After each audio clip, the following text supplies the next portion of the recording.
I was the only person who showed up for my husband's funeral. A whole row of empty pews stretched out before me as I stood next to William's mahogany casket. Our three children, Vanessa with her real estate empire, Brandon with his Wall Street career, and Crystal with her influencer lifestyle, had chosen deals and trips instead of giving a final farewell to the man who raised them. But before we continue, make sure you're subscribed to the channel and let us know in the comments where you're watching from. We love knowing how far our stories travel. The funeral home director, a young man who looked like he'd just graduated, seemed more uncomfortable than I was as he glanced at the vacant seats. It was a gray, typical November Monday on the south side of Chicago when the sky couldn't decide whether to rain or just threaten. William always hated indecision. "Mrs. Washington, would you like to wait a few more minutes?" he asked, discreetly checking his watch. "We can start," I replied. My voice was firmer than I expected. William hated delays. The pastor, a man who never knew my husband in life, began reciting generic words about a good man and cherished memories while I fixed my eyes on the arrangement of white lilies atop the casket. William would have preferred something simpler.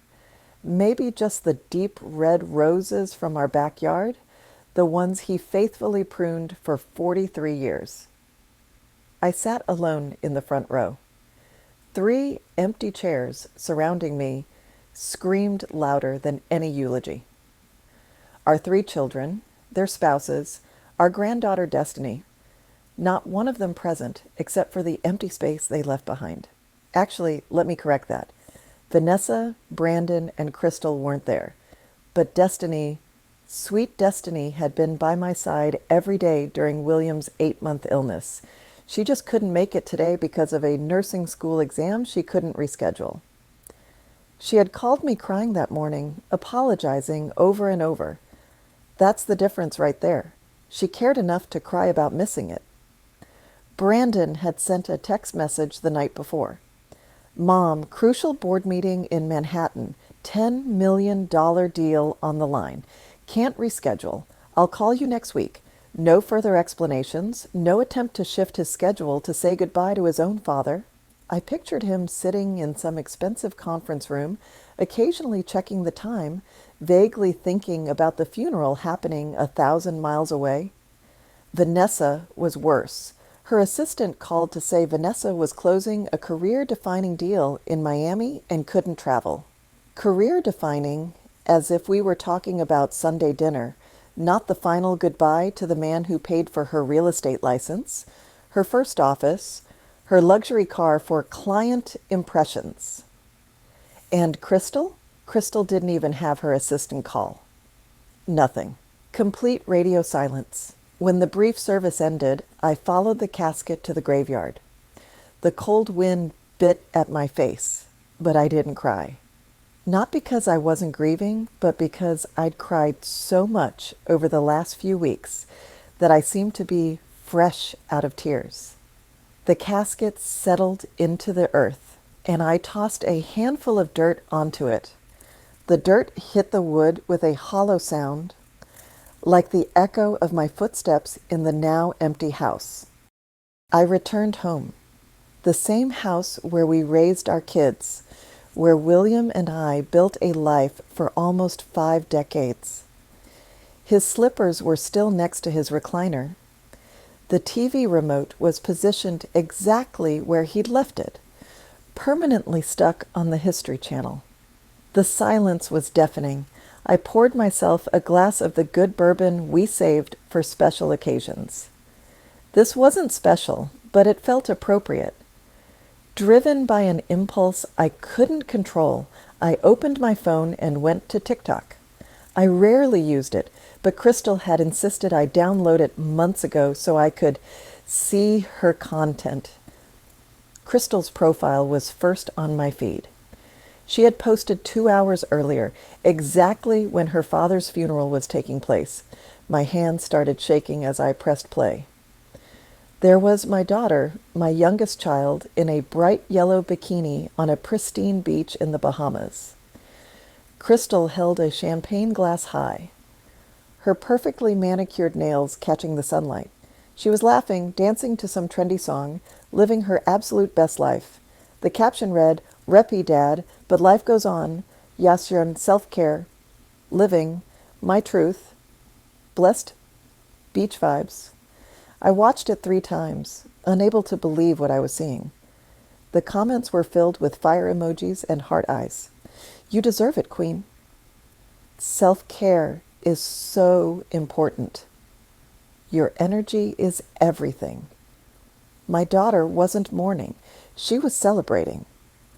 While I buried her father alone, she was dancing on a beach with champagne. I felt something break inside me, not just my heart, that had been breaking slowly for months. This was something else, something final.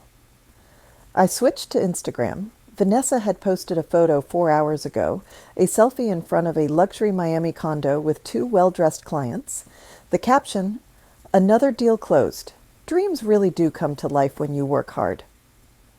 Blessed real estate queen Miami luxury.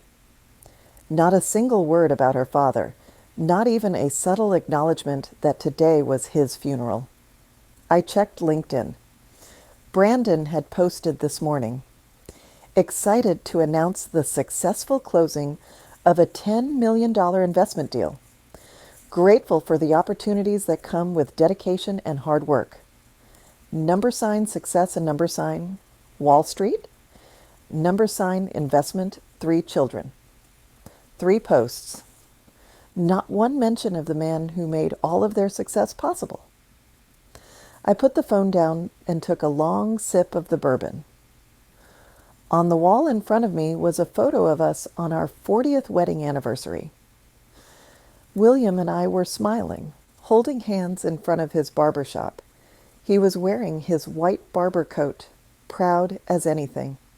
That shop was his kingdom, where he taught boys how to be men, one haircut at a time.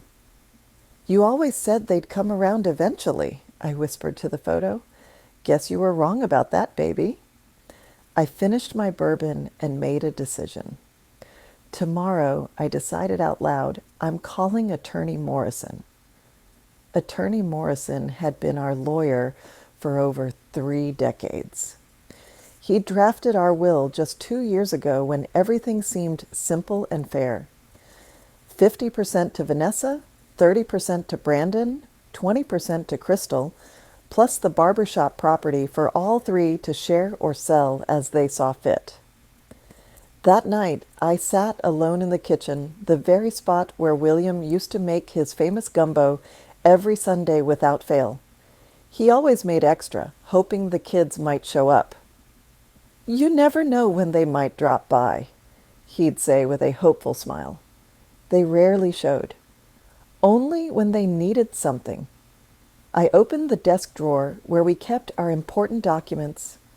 I ran my fingers over the organized folders, bills, deeds, insurance policies, until I found the brown envelope labeled Last Will and Testament. Inside, the document William and I had signed 2 years ago now seemed like a relic from another time.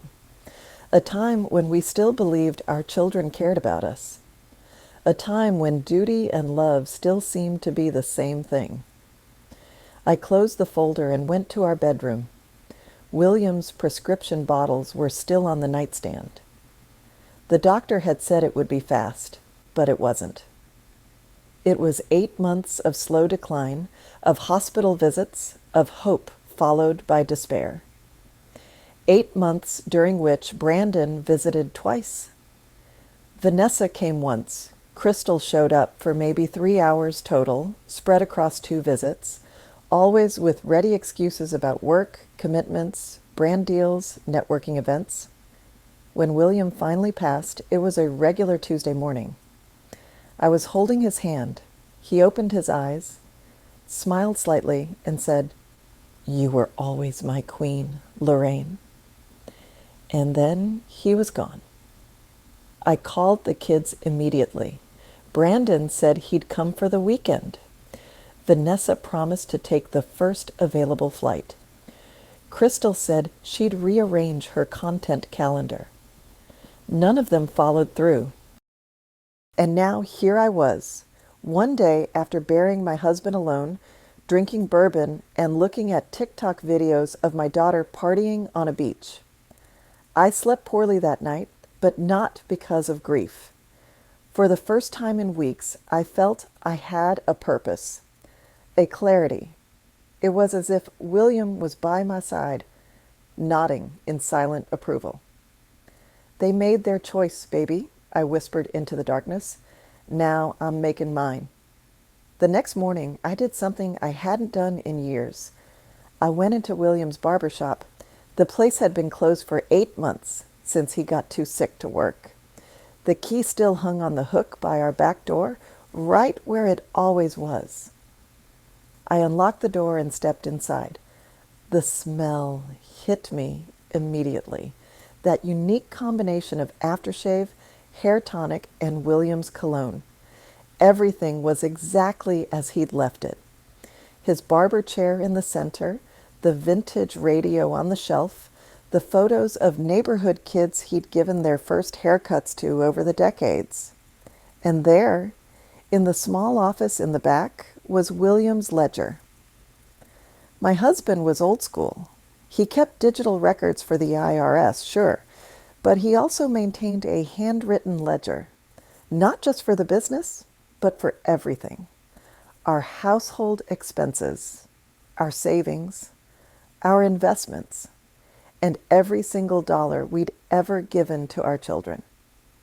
I sat down at his desk and opened the leather-bound book. My hands trembled as I turned the pages. William had organized it by child, with meticulous detail.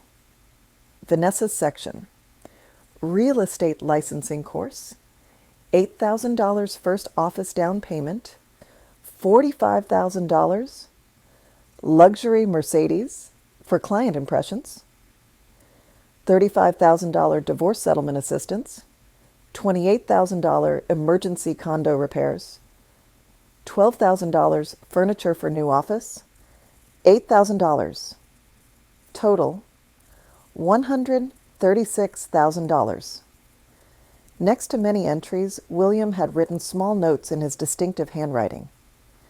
Next to the Mercedes payment, she promised to visit every Sunday after this. Next to the divorce money, said she'd bring the grandkids more often.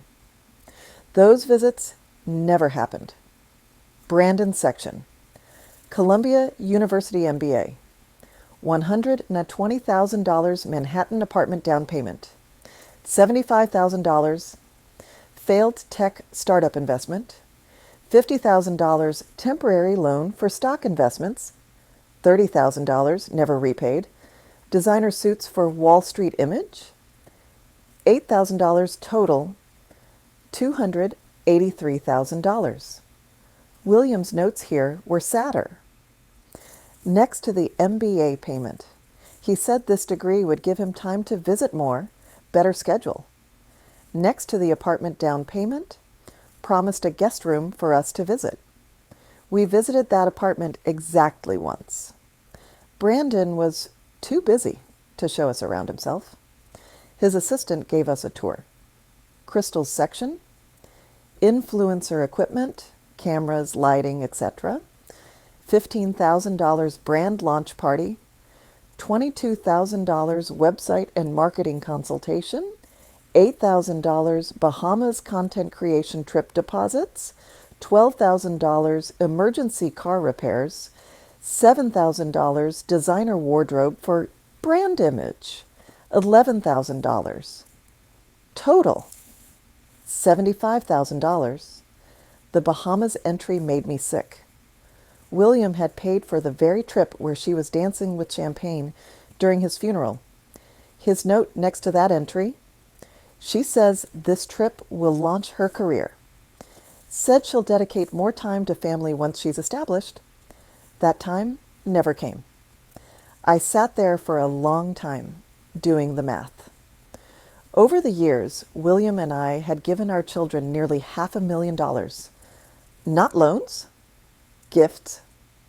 We never asked for repayment, never held it over their heads. We just wanted them to be happy, to be successful, to remember where they came from. But as I sat in William's empty barbershop, surrounded by the tools of his trade and the evidence of his generosity, I realized something painful. We hadn't raised our children. We'd funded their escape from us. Every dollar came with a promise of more time, more visits, more connection. Promises that dissolved the moment the money was wired.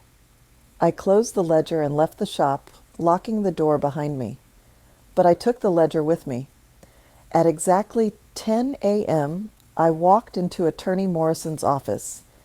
His office smelled of old books and fresh coffee, just like it always had. Morrison stood up when I entered, his face full of genuine sympathy.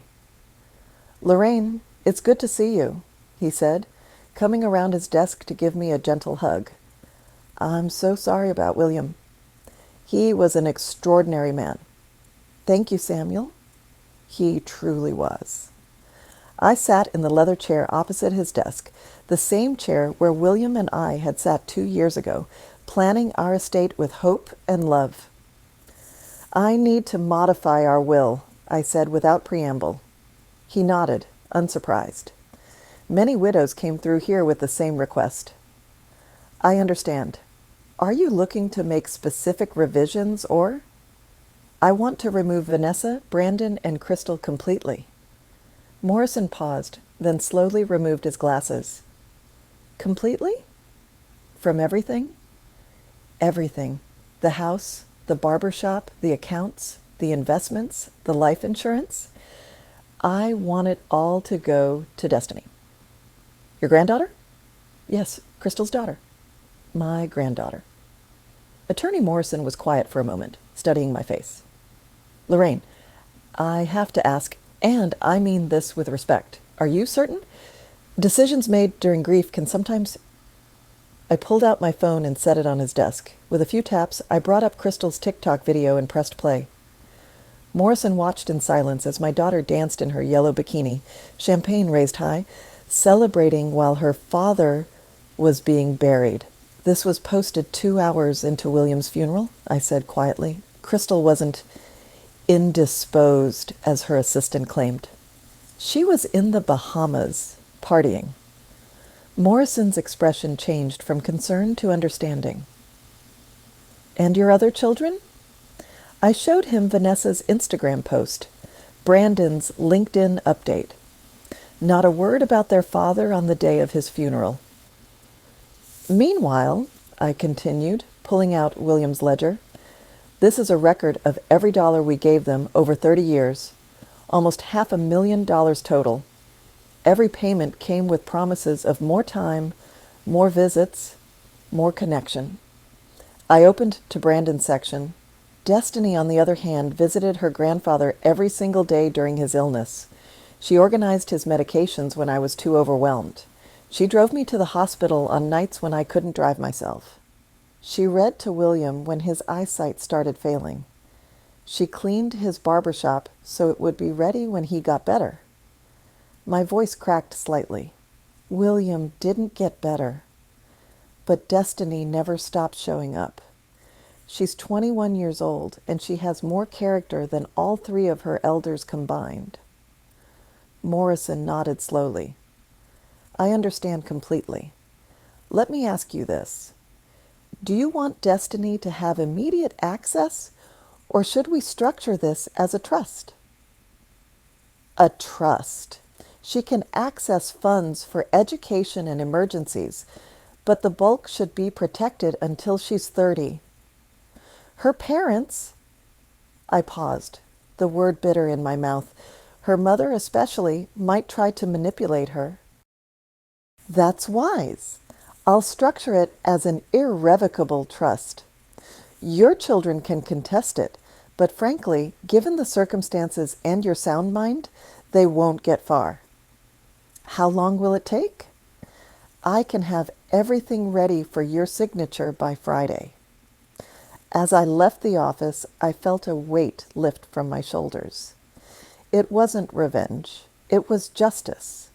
It was honoring William's memory in the only way I had left, ensuring his legacy went to someone who truly valued him. That afternoon, I got a call from Destiny. Grandma, can I come by? I got your text about stopping by after my exam. Of course, baby. Come for dinner. Destiny arrived at 6, carrying grocery bags. I brought ingredients for Grandpa's gumbo, she said softly. Thought maybe we could make it together? Like he used to? We stood in the kitchen side by side, cooking William's recipe. Destiny moved carefully, reverently, treating each step like a sacred ritual. I'm sorry I missed the funeral, she said quietly, chopping celery. That exam was mandatory, and if I missed it, I'd fail the entire course. I know that's no excuse. Destiny, stop. I put my hand over hers. You have nothing to apologize for. You were there when it mattered. You were there for months while your mother was building her brand, while your uncle was closing deals, while your aunt was showing houses. She was quiet for a moment. Mom called me yesterday, from the Bahamas. I tensed. What did she say? Asked if I could water her plants while she was gone?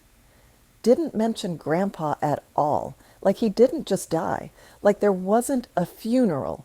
Destiny's voice hardened. I saw her TikTok, Grandma. The one she posted during the service. I'm sorry you had to see that. I'm not. I'm glad I know who she really is. She turned to look at me, her eyes, William's eyes, filled with determination. Grandpa was the best man I ever knew. He deserved so much better. Yes, he did. We ate dinner in comfortable silence, then moved to the porch with sweet tea. The November air was cold, but William's old heating lamp kept us warm. Grandma, can I ask you something? Anything, baby. Grandpa's barber shop. What are you going to do with it? I hadn't thought about it much. I don't know. Your mother, aunt, and uncle will probably want to sell it. It's prime real estate. Destiny's face fell. That would break Grandpa's heart. That shop was his life. It was where he mentored kids, where he taught boys how to be men, where the community came together. I know, but I'm 68 years old, Destiny. I can't run a barber shop. What if... She hesitated, then pulled out her phone. What if we didn't sell it? What if we transformed it? She showed me photos she'd been collecting. Youth centers, community spaces, mentorship programs.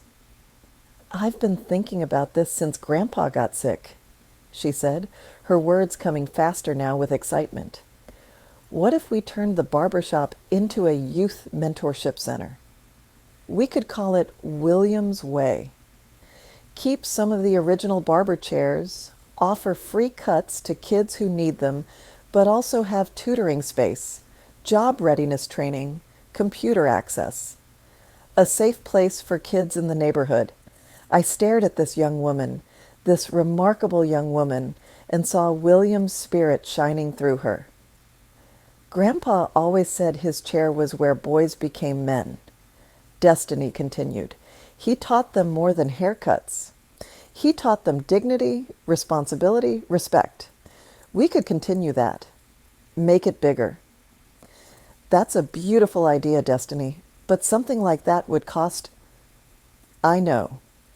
I've been researching grants, and I have some savings from my job at the bookstore. I thought maybe we could start small, and how much would you need? Realistically? She pulled out a notebook filled with calculations. For renovations, first-year operating costs, equipment, probably around $45,000. I thought about the ledgers in William's office, the $283,000 given to Brandon, the $36,000 given to Vanessa, the $75,000 given to Crystal. Money given with hope that was never fulfilled. Apply for those grants, I said. But don't worry about the money. We're going to make this happen. Grandma, I can't ask you to... You're not asking. I'm offering. Your grandfather would love this idea. And I'd rather see his legacy live on through something meaningful than watch it get sold to the highest bidder. Destiny threw her arms around me, crying with joy. Thank you, Grandma. I promise I'll make him proud. You already have, baby. You already have. After she left, I sat on the porch for a long time, thinking about William, about the children we raised, and the grandchild who truly understood his values. Tomorrow I would call the bank, start the process of funding Destiny's dream. But tonight, I would sit here with William's memory and feel, for the first time since his death, a sense of hope. 3 days later, Brandon showed up at my door. He was driving his BMW M5, a car that cost more than William earned in 2 years of cutting hair. He wore a suit that probably cost $3,000. Mom, he said, barely greeting me before pushing past into the house. We need to talk. Good morning to you too, Brandon. He paced in the living room, agitated. I heard you met with Attorney Morrison. News traveled fast in a small legal community. Yes, I did. Vanessa's assistant's cousin works at the firm. Word is you're making changes to the will. I sat down calmly on William's recliner. That's correct. Mom, look, about the funeral, that meeting really was crucial. $10 million was on the line. Dad would have understood that. Would he? I kept my voice level. The same father who gave you $283,000 over the years to build that career? Brandon stopped pacing. What? Your MBA, your apartment, your startup, your stock investments, your suits. Your father kept meticulous records. His face paled slightly. That was years ago. Dad wanted to help. He did, and all he ever wanted in return was for you to show up, to be present, to value family over deals. Mom, where is this coming from? It's coming from standing alone at your father's funeral while you were in Manhattan. It's coming from burying my husband without any of my children present. I explained, no, Brandon, you made a choice. You chose $10 million over your father's funeral. That's your right. Just like it's my right to make choices about my estate. He was quiet for a moment, then his eyes narrowed. What choices? I've removed you, Vanessa, and Crystal from the will. Everything goes to Destiny. For a moment, Brandon just stared at me. Then, what? You can't be serious. I'm completely serious. Destiny? She's just a kid. She doesn't know anything about managing. She's 21, and she has more integrity than all three of you combined. Brandon's face turned red. This is about the funeral. One missed event, and you're cutting us out completely. No, son. The funeral was just the final chapter of a very long book. Years of missed visits, broken promises, taking without giving back. Your father and I gave you everything, and you gave us nothing but excuses. We have careers, responsibilities. We can't just drop everything. Destiny's in nursing school, working part-time, and somehow she found time to visit her grandfather every single day, to organize his medications, to drive me to the hospital, to read to him when he couldn't see. She didn't have money or power or influence. She just had love. And that's what you three forgot how to give. Brandon stood there, his expensive suit suddenly seeming like a costume. We can contest this. You can try. But Samuel Morrison has documented everything. my sound mind, my clear reasoning. And frankly, Brandon, if you can test your father's legacy to grab money, instead of honoring his memory, you'll only prove I made the right decision. He stared at me for a long moment, then grabbed his keys. Vanessa and Crystal are going to hear about this. I'm sure they will. He slammed the door so hard the frame shook. I sat there in William's chair, hands trembling slightly, but feeling more certain than ever. Outside, I heard the BMW roar to life and speed away. I imagined Brandon immediately calling his sisters, all three of them having an emergency conference call about their inheritance, but none of them calling to ask how I was doing. None of them asking about their father's last moments. None of them asking about the funeral they missed. Just the money. Always just the money. I picked up my phone and opened my messages to Destiny. Tomorrow, let's go to the bank. Time to start building William's way. Her response came immediately. Really? Oh, Grandma, thank you. Grandpa would be so happy. I smiled through my tears. At least one of them understood what truly mattered. The storm arrived exactly 1 week after I changed the will. I was in the backyard, pruning William's rose bushes, a task he'd done every Saturday morning for 43 years, when I heard the car door slam. Not one car, two. Through the fence, I saw Crystal's Mercedes SUV and Vanessa's Lexus. Both cars were worth more than William's entire barbershop. I put down my pruning shears and waited. Crystal came through the gate first, designer sunglasses perched on her head, her husband Marcus trailing behind her like an uncomfortable shadow. Vanessa followed, alone, her expression unreadable. Mom, Crystal said, not even pretending to be cordial, we need to talk. Now. I continued wiping the dirt from my hands. Good morning, Crystal. Vanessa, did you have a nice trip to the Bahamas? Crystal had the decency to flinch. That's what this is about, isn't it? What is this? Don't play games. Her voice rose. Brandon told us you're giving everything to Destiny, everything. Do you have any idea how insane that is? I looked at my youngest daughter. She was wearing clothes that cost more than some people's monthly rent. Her nails were professionally done. Her hair was perfect, but her eyes were cold. Insane? Number. I know exactly what I'm doing. Vanessa stepped forward. Mom, please, can we talk about this calmly? Of course. Would you like some tea? We don't want tea, Crystal exploded. We want to know why you're cutting us out. Marcus touched her arm. Baby, maybe we should... Don't baby me right now. She turned back to me. Destiny barely even knew Dad. She's just a kid who... Destiny visited your father every single day for 8 months. I interrupted, my voice quiet but firm.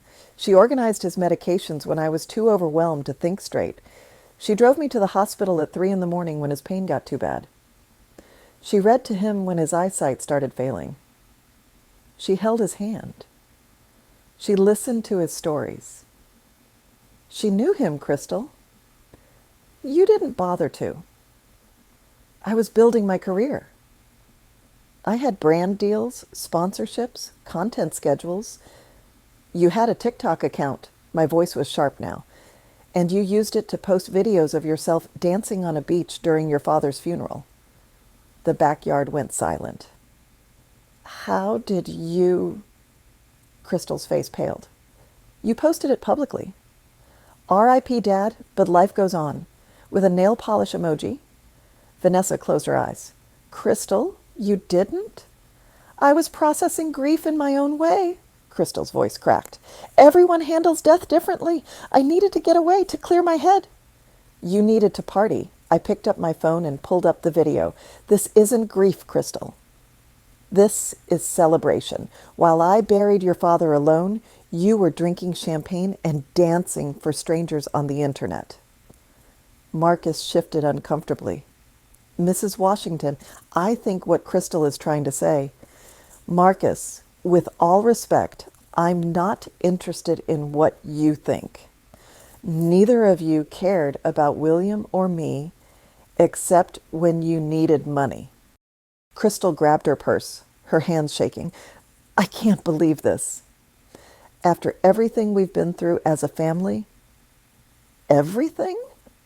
I laughed, but it was a bitter sound. You mean everything your father and I gave you? The $15,000 for your camera equipment? The $22,000 for your brand launch party? The $12,000 for your Bahamas trips? Yes, plural. Your father funded 3 of them before this one? She stopped. He kept records, Crystal. Meticulous records. Every dollar came with your promise to be more present, to visit more, to be a family. Those promises lasted exactly as long as it took for the check to clear. Vanessa spoke quietly. Mom, I think we all need to calm down. I am calm, Vanessa. For the first time in years, I'm perfectly calm. I see everything clearly now. And what do you see? Vanessa asked. I see 3 children who took everything and gave nothing. I see 3 adults who valued money and status over the people who sacrificed everything for them. I see 3 people who couldn't be bothered to say goodbye to their father, but are very interested in his bank account. Crystal's eyes filled with angry tears. This isn't over, Mom. Kaylin's already talking to lawyers. You can't just cut us out like this. Actually, I can. And I did. Samuel Morrison has documented everything. My sound mind, my clear reasoning, your father's records of financial support, Destiny's constant presence during his illness. You can contest it, Crystal, but it will only prove my point. She stared at me for a long moment, then turned and stormed toward her car. Marcus followed, looking back at me with something that might have been shame. Vanessa stayed.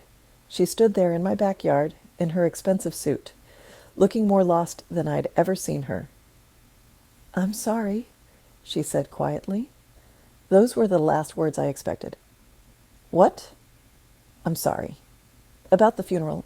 About all of it. She sat down on the bench William had built. I got Dad's letter 2 months before he died. My heart clenched. What letter? He wrote to each of us. Did you know that? I didn't. He said he was proud of us, of our success.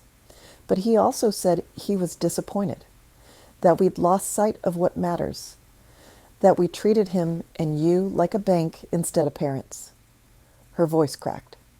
He said he wouldn't be here forever. That one day we'd regret the time we didn't spend. Why didn't you come to the funeral, Vanessa?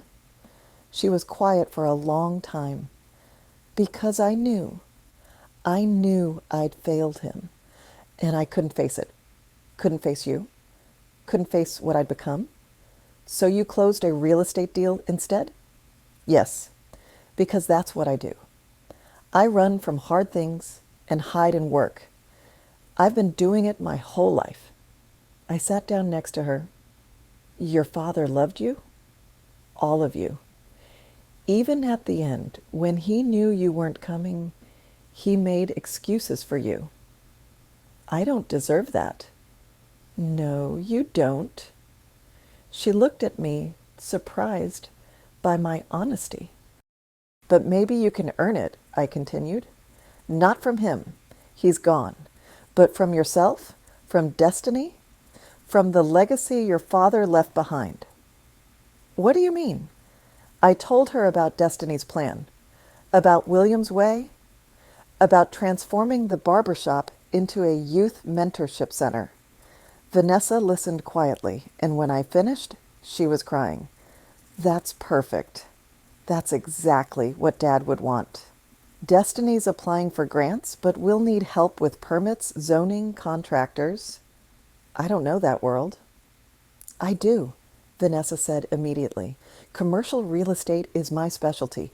If you'd let me, I could help with that. Pro bono. Not for the will. Not for money. Just because Dad deserves it.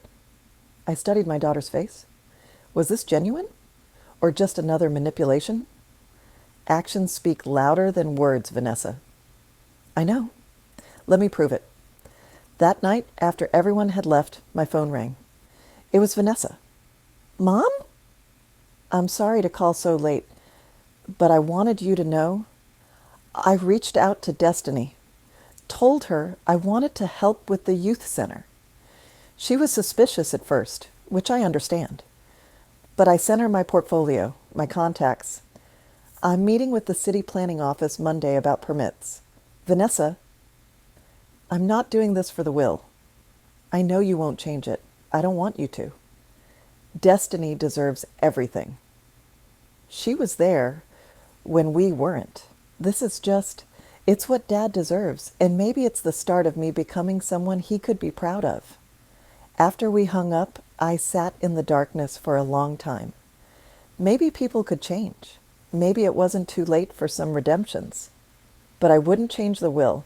Actions needed time to prove themselves real. William's legacy would go to Destiny, but perhaps his memory could bring all of us back together. 2 days later, I got another unexpected call. Mrs. Washington? This is Brandon. I tensed, expecting more anger. I spoke to Vanessa about the youth center, about what Destiny's trying to do. And I want to help. With the nonprofit structure, the financial planning, the fundraising strategy. I know you have no reason to trust me, but I'm good at this. And Dad deserves to have something that lasts. Why the change of heart? He was quiet for a moment. I went to the barber shop yesterday. First time since Dad got sick. His chair is still there. His tools. The photos of all the kids he mentored. There's this one picture of me, maybe 7 years old, sitting in his chair getting my first real haircut. I'm grinning like crazy, and Dad's standing behind me with his hand on my shoulder, looking so proud.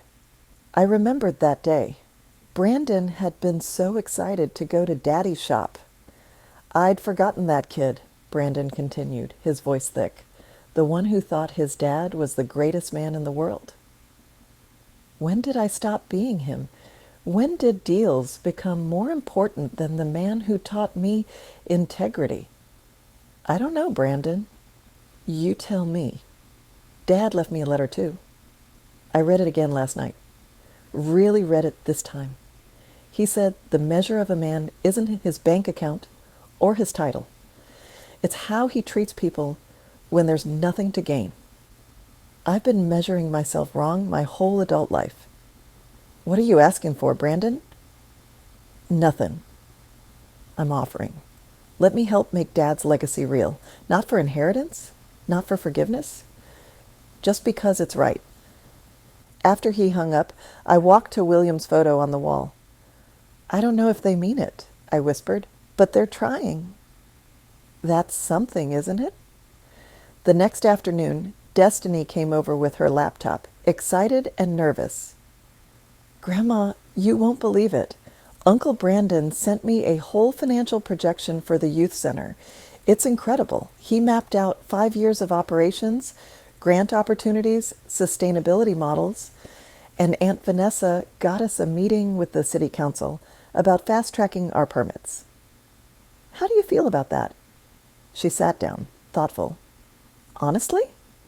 Confused. They weren't there when it mattered. When Grandpa was dying? When you buried him alone? Now suddenly they want to help? People can surprise you. Sometimes for the worse.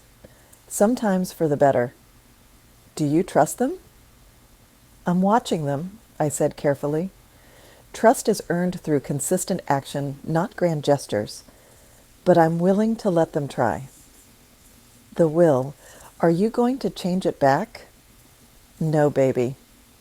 You earned that. They can't undo the past by throwing money at the future. But maybe they can honor your grandfather by being better people moving forward. Those are two separate things. She nodded slowly. Grandpa would want them to have a chance to be better. Yes, he would. Your grandfather believed in redemption, but he also believed in accountability. That Saturday, something unprecedented happened. All of us met at the barber shop. Vanessa arrived first, carrying rolled blueprints and a tablet full of contractor estimates. Brandon came next with thick binders of nonprofit paperwork and financial projections. Crystal showed up last, tentative, carrying a portfolio. I know I don't have the right to be here, she said quietly, but I deleted my influencer accounts, all of them, and I've been volunteering at a youth center in my neighborhood, learning how they operate. I made a marketing plan for William's Way, if you want it.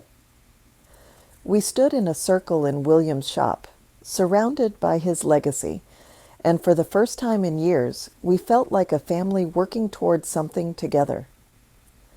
Destiny took the lead, walking us through her vision. Vanessa added practical considerations about zoning and construction. Brandon proposed a sustainable funding model. Crystal showed mock-ups for the website and community outreach. I watched my children and grandchild work together, and I saw glimpses of the people William and I had hoped they'd become. But I also noticed the small things. The way Brandon checked his phone obsessively, still pulled by work. The way Vanessa occasionally made comments about property value. The way Crystal took photos for documentation, but with the eye of someone used to content creation. Old habits died hard. This is great work, I said when they finished. Truly. But before we go forward, I need to be clear about something. They all turned to me. The will isn't changing. Destiny is the sole beneficiary, and that's final.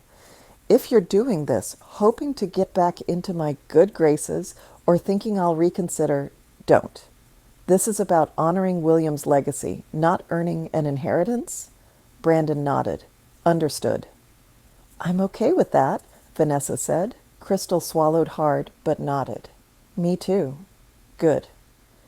Then let's build something William would be proud of. 3 months passed like a dream I was afraid to wake up from.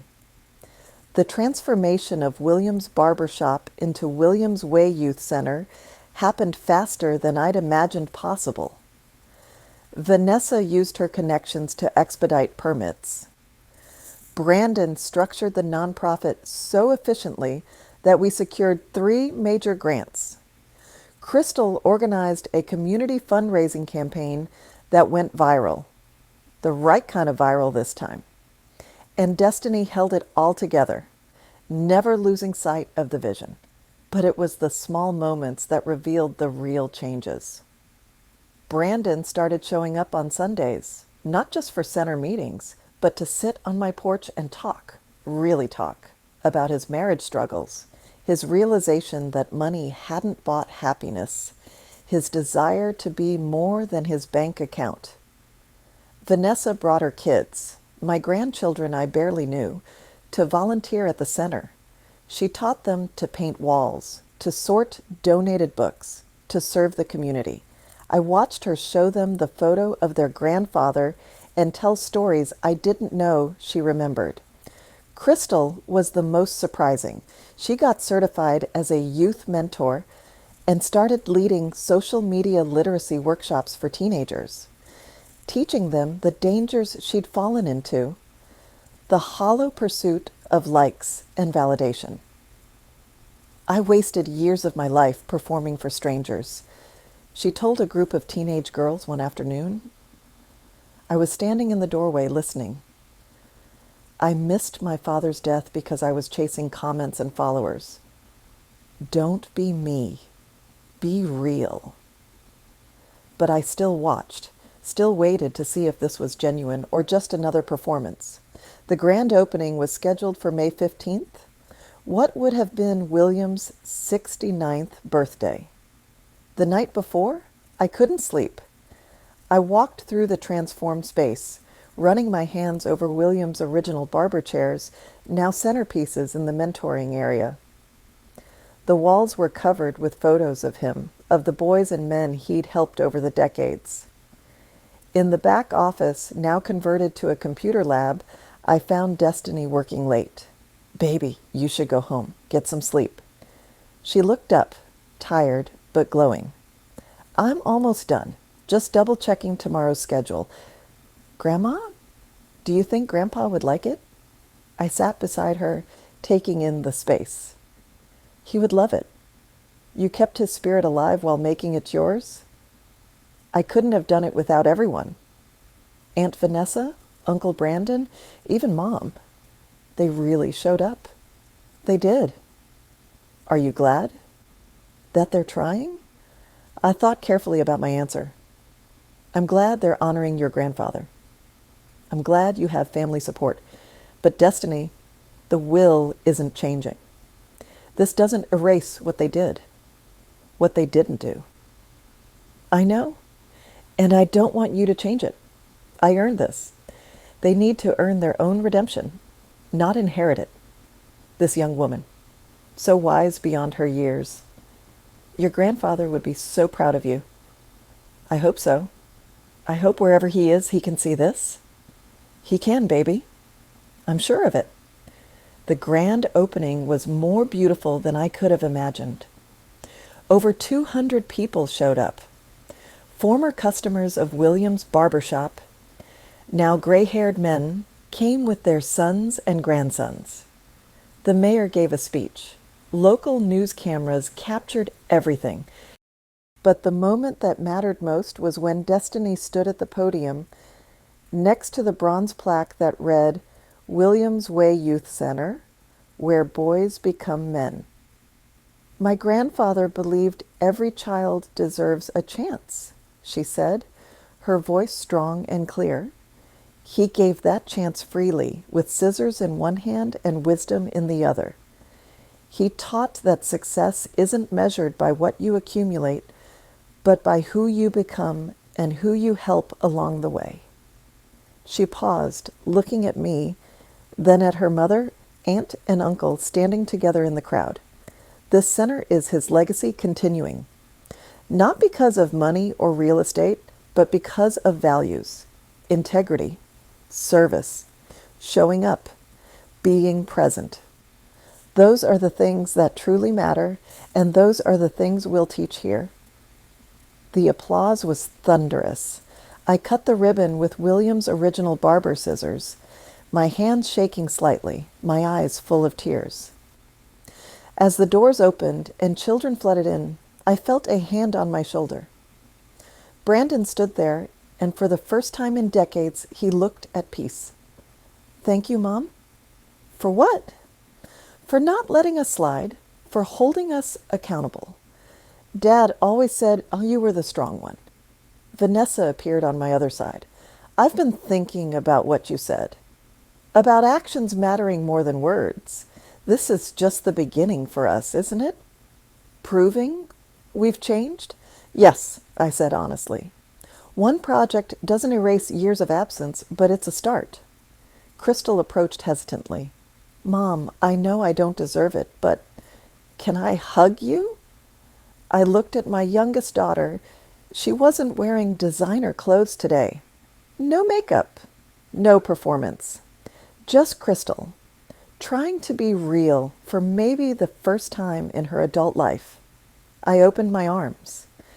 As we stood there, the four of us, watching children explore the center, watching Destiny guide a nervous 8-year-old boy to one of William's barber chairs, I felt something shift. Not forgiveness. That would take time. Not forgotten. The past couldn't be erased. But possibility. The possibility of healing. The possibility of family rediscovered. "Your father always said people can change if they want to," I said quietly. I didn't believe him at the end. But maybe he was right. "We want to," Brandon said. "Then show me. Not today, not in grand gestures, but in Sunday dinners, in phone calls, in being present. Show me through time." They nodded. As the day wore on, I found myself sitting in the corner, watching everything unfold. An elderly woman sat beside me, Mrs. Patterson from down the street. "William would be beaming," she said. Yes, he would. "Your children, they really showed up today." They did. "You still give everything to the grandbaby?" I looked at her, surprised. She laughed. "Baby, this is a small neighborhood, we all know, and we all agree you did the right thing." "You do?" Mm-hmm. Those kids needed to learn what truly matters. Sometimes the best gift you can give someone is the opportunity to become who they were meant to be without the safety net of unearned inheritance. You gave them that. I'd never thought of it that way. As evening fell and the crowd thinned, my children helped clean up. Not because they had to, but because they wanted to.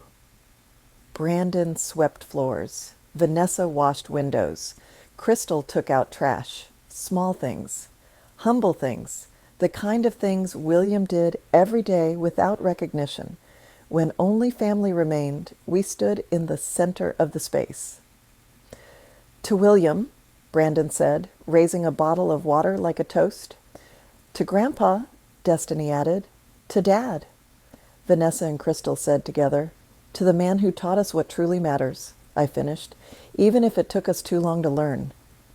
We stood in silence, each lost in our thoughts, in our memories, in our regrets and hopes. Then Destiny spoke. "Grandma, there's something I want to do." "If everyone agrees." "What's that, baby?"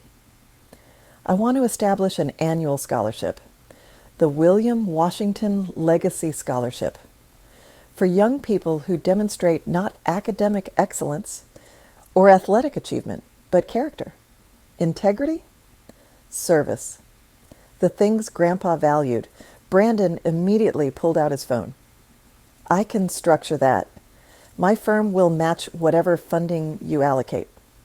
My real estate company will contribute too," Vanessa said. "Every year." Crystal nodded. "And I'll promote it. Real promotion, not influencer nonsense, to communities that need it." I looked at Destiny. "What do you think?" "I think Grandpa would love it." "Then let's do it." As we locked up the center that night, I took one last look inside. In the dim light, I could almost see William standing by his chair, smiling that proud smile he had whenever he watched someone become more than they thought they could be. "We did good, baby," I whispered. "Not perfect, but good." Walking to the car, my children around me, my grandchild linking her arm through mine, I felt something I hadn't felt since William died. Not happiness, that was still too complicated. Not closure, the wounds were still too fresh. But hope. Hope that redemption was possible. Hope that people could change. Hope that even in loss, new beginnings could grow. The will wouldn't change. Destiny had earned her inheritance through presence, through love, through showing up when others didn't. But maybe, just maybe, my children had earned something more valuable than money. A second chance to be the people their father always believed they could be. 1 year later, I stood in the same cemetery where I'd buried William alone. But this time, I wasn't alone. Brandon stood to my left, holding a bouquet of red roses from the bush William had planted, the bush Vanessa now maintained at my house. Crystal was to my right, holding her daughter's hand. Vanessa held flowers from her children. And Destiny, beautiful Destiny, stood beside me with a framed photo of the first scholarship recipient, a 15-year-old boy who'd been mentored at William's Way and was now thriving. "Hi, Daddy," Vanessa said softly. "We brought you something." Brandon stepped forward. "The center served 347 kids this year, Dad. 347 lives touched because of what you built. Crystal knelt by the headstone. I'm sorry I wasn't here last year. I'm here now, and I'll be here every year. I promise. Destiny placed the photo against the headstone. This is Marcus, Grandpa. You would have loved him. He wants to be a barber, just like you. Says he wants to help his community the way you helped yours. They each took turns sharing, telling William about the year, about the changes, about the lives impacted. When they finished, they stepped back, giving me space. I knelt slowly, my old knees protesting, and placed my hand on the cold stone. You were right, I whispered. People can change. It just took losing you for them to remember who they were supposed to be. I wish you were here to see it, but I think you are, somehow. I stood with difficulty, and immediately Brandon and Destiny were there, helping me up. We walked back to the cars together. 5 people who'd been broken and were slowly becoming whole. The will was still unchanged. Destiny would inherit everything when my time came, but my children had inherited something else. Their father's legacy, their own redemption, and the knowledge that the best inheritance isn't money. It's becoming someone worthy of the love that was given. As we drove away, I looked back one last time at William's grave. Thank you for not giving up on them, I said, even when I did. And in my heart, I felt his response, as clear as if he'd spoken. That's what love does, Queen. It hopes, always. Did you love this story?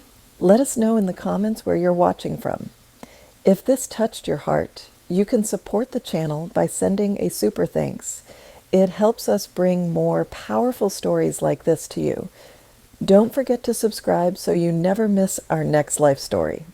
There are 2 more incredible stories on your screen right now that I highly recommend. Thank you for your beautiful support. See you in the next story with love and respect.